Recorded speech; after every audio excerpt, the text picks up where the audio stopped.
நேர்களை முக்கிய செய்தி. தமிழகத்தில் 11 மாவட்டங்களில் மழைக்கு வாய்ப்பிருப்பதாக வானிலை ஆய்வு மையம் தெரிவித்திருக்கிறது. அதன்படி சென்னை, செங்கல்பட்டு, திருவள்ளூர், காஞ்சிபுரம், ராணிப்பேட்டை, வேலூர் உள்ளிட்ட 11 மாவட்டங்களில் 10 மணி வரை மழைக்கு வாய்ப்பிருப்பதாக வானிலை ஆய்வு மையம் தெரிவித்திருக்கிறது.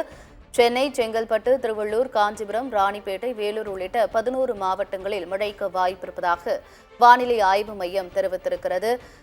அதேபோல் திருவண்ணாமலை, விழுப்புரம், கள்ளக்குறிச்சி, கடலூர், கன்னியாகுமரியிலும் 3 மணி நேரத்திற்கு மழைக்கு வாய்ப்பிருப்பதாக வானிலை ஆய்வு மையம் தெரிவித்திருக்கிறது.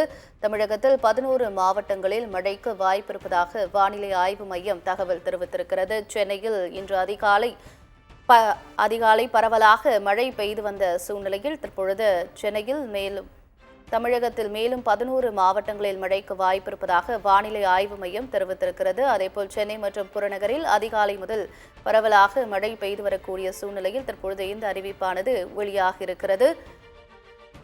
அதேபோல் அடுத்த 3 மணி நேரத்திற்கு திருவண்ணாமலை உள்ளிட்ட சில மாவட்டங்களிலும் மழைக்கு வாய்ப்பிருப்பதாக வானிலை ஆய்வு மையம் தெரிவிக்கிறது. கடந்த சில தினங்களாகவே வெப்பம் காணப்பட்டு வந்த சூழ்நிலையில் இன்று அதிகாலை பெய்த மழையால் சற்று குளிர்ந்த சூழலானது நிலவுகிறது. இதனால் மக்கள் மகிழ்ச்சி அடைந்திருக்கின்ற இந்த சூழ்நிலையில்தான் தமிழகத்தில் 11 மாவட்டங்களில் மழைக்கு வாய்ப்பிருப்பதாக வானிலை ஆய்வு மையம் தெரிவித்திருக்கிறது.